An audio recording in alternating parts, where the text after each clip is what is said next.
Sorry, Nancy. Oh. You made me laugh. Oh. Steve Elliot, Voices of My Life. Voices of My Life, Steve Elliot.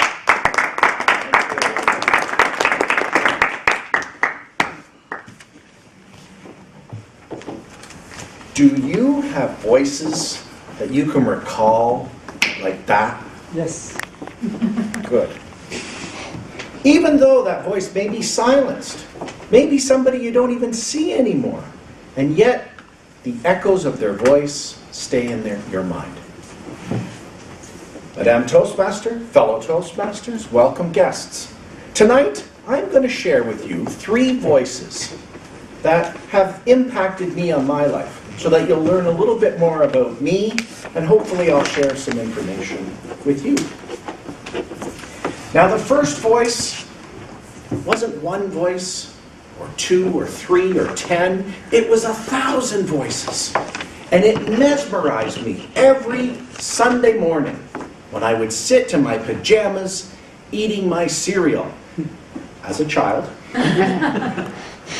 watching Commander Tom, and the Looney Tune cartoons came to life for me.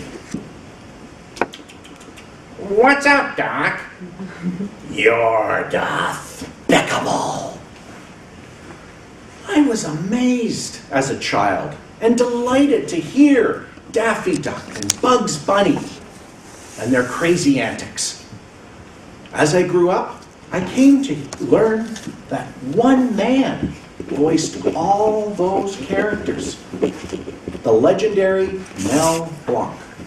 And he was nicknamed the man with 1,000 voices. Mel had a unique skill.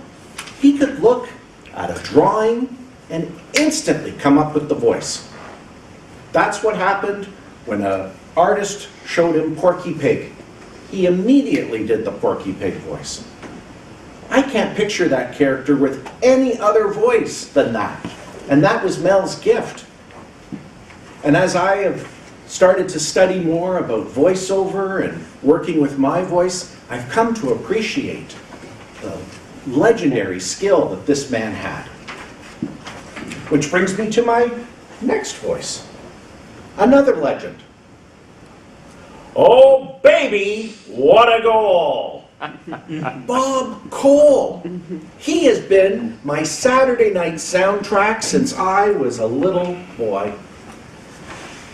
Bob's voice transported me into Maple Leaf Gardens because I could hear his excitement when the Leafs were coming down the ice with that puck. I could hear the tension when it was overtime and the next shot might be the last. Bob could paint a picture.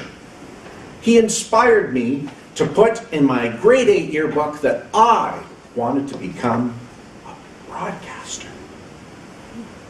That was the power of Bob's voice.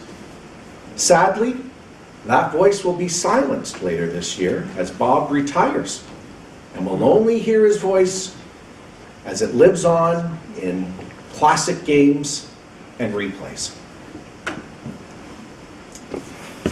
The last voice was also silenced 29 years ago. My father. I can still hear his voice reverberating in my head. Sometimes that voice is giving me a good kick in the pants to get moving. Sometimes it's amorous, loving. One of my first speeches here at Port Credit, I had to do my father's voice. And my evaluator said, in the evaluation, next time I'd like to see some vocal variety, put your dad's voice on. Mm-hmm. That's when it hit me. I have my dad's voice. I can hear it when I'm speaking sometimes, and it brings me comfort. And even though he's been gone for 29 years, I can still recall that loving voice. And it has stayed with me. It comforts me. So, I ask you, do you have voices that you can instantly recall? even though that voice may have been silenced, maybe one you don't hear anymore. But I think voices inspire us. They can transport us. They can provide us with support. Let's keep those voices going so we are never voiceless. Madame Toastmaster.